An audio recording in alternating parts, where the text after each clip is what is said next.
ಮದುವೆ ನಿಶ್ಚಯ ಆಗಿದ್ದ ಯುವತಿಗೆ ಅಪಘಾತ ಆಗಿದೆ. ಅಪಘಾತದಲ್ಲಿ 25 ವರ್ಷದ ಶರಣ್ಯ ಗೌಡ ಸಾವನ್ನಪ್ಪಿದ್ದಾರೆ.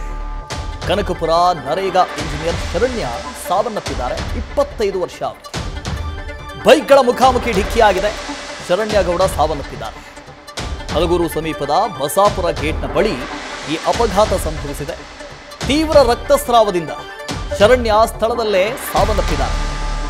ಫೆಬ್ರವರಿ 17ನೇ ತಾರೀಕು ಶರಣ್ಯ ಗೌಡಗೆ ಮದುವೆ ನಿಶ್ಚಯ ಆಗಿತ್ತು, ಎಂಗೇಜ್ಮೆಂಟ್ ಆಗಿತ್ತು. ಬೈಕ್ ಅಪಘಾತದಲ್ಲಿ ಈಗ ಶರಣ್ಯ ಗೌಡ ಸಾವನ್ನಪ್ಪಿದ್ದಾರೆ. ಹಲಗೂರು ಪೊಲೀಸ್ ಠಾಣೆಯಲ್ಲಿ ಪ್ರಕರಣ ದಾಖಲಾಗಿದೆ. ಒಂದು ಸಣ್ಣ ಸ್ಟ್ಯಾಟಿಸ್ಟಿಕ್ಸ್ ಕೊಟ್ಟು ಬಿಡ್ತೀನಿ, ಈ ಅಪಘಾತಗಳ ಸಂಖ್ಯೆ ಹೇಗೆ ಏರಿಕೆ ಆಗ್ತಾ ಇದೆ ಅಂತ. 2024ರಲ್ಲಿ ಒಂದು ವರ್ಷದಲ್ಲಿ ಇಡೀ ದೇಶದಲ್ಲಿ 1,80,000 ಜನ ಅಪಘಾತಕ್ಕೆ ಮರ್ದಿದ್ದಾರೆ.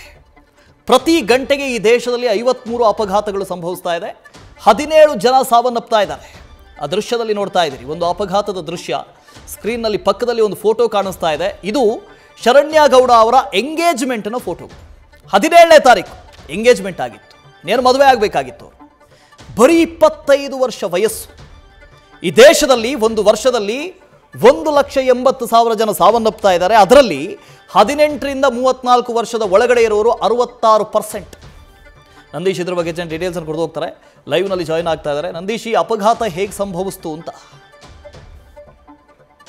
ವಾಸುದೇವ್, ಇನ್ನೊಂದು ತಿಂಗಳಲ್ಲಿ ಹಸೆಮಣವೇರಬೇಕಾದಂತಹ ಯುವತಿ ದಾರುಣವಾಗಿ ಅಪಘಾತದಲ್ಲಿ ಮೃತಪಟ್ಟಿರುವಂತಹ ಘಟನೆ ಮಂಡ್ಯ ಜಿಲ್ಲೆ ಮಳವಳ್ಳಿ ತಾಲೂಕಿನ ಬಸಾಪುರ ಗೇಟ್ ಬಳಿ ನಡೆದಿರುವಂತದ್ದು. ಅಂದ್ರೆ ಆಕೆ ಏನು ಶರಣ್ಯ ಇದ್ದಾರೆ, ಆಕೆ ಏನು ಕನಕಪುರದಲ್ಲಿ ನರೇಗಾ ಯೋಜನೆಯ ಇಂಜಿನಿಯರ್ ಆಗಿ ಕೆಲಸವನ್ನ ಮಾಡ್ತಾ ಇದ್ದಾರೆ. ಆ ನಿಟ್ಟಿನಲ್ಲಿ ಹುಟ್ಟೂರು ಬಳೆ ವನ್ನಗನಹಳ್ಳಿ ಗ್ರಾಮದಿಂದ ಆಕೆ ಅಪ್ ಅಂಡ್ ಡೌನ್ ಕೂಡ ಮಾಡ್ತಾ ಇರ್ತಾರೆ. ಅಂದ್ರೆ ಬೈಕ್ ನಲ್ಲಿ ಹೋಗುವಂತ ಸಂದರ್ಭದಲ್ಲಿ ಕೆಲಸ ಮುಗಿಸಿ ವಾಪಸ್ ಮನೆಗೆ ಬರುವಂತ ಸಂದರ್ಭದಲ್ಲಿ ಹಲಗೂರು ಸಮೀಪ ಇರುವಂತಹ ಬಸಾಪುರ ಗೇಟ್ ಬಳಿ ಈ ಒಂದು ಅಪಘಾತ ನಡೆದಿರುವಂತದ್ದು.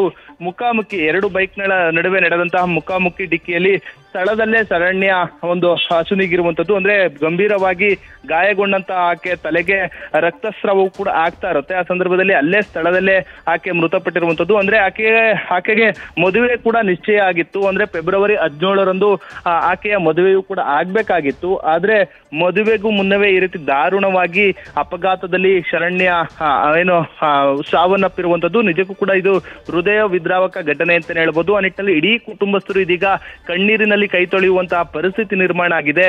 ಅಂದ್ರೆ ಕನಕಪುರದ ಭರತ್ ಗೌಡ ಎಂಬುವರ ಜೊತೆ ಮದುವೆ ಕೂಡ ನಿಶ್ಚಯ ಆಗಿತ್ತು. ಈಗಾಗಲೇ ಎಂಗೇಜ್ಮೆಂಟ್ ಕೂಡ ಆಗಿತ್ತು. ಆ ಫೋಟೋಗಳನ್ನು ಕೂಡ ನೋಡಬಹುದು. ಸದ್ಯ ಈ ರೀತಿ ಸಾವನ್ನಪ್ಪಿರುವಂತದ್ದು ಇಡೀ ಕುಟುಂಬ ಇದೀಗ ನೋವಿನಲ್ಲಿ ಮುಳುಗಿದೆ ಅಂತ ಹೇಳಿದ್ರೆ ತಪ್ಪಾಗ್ಲಾರದು.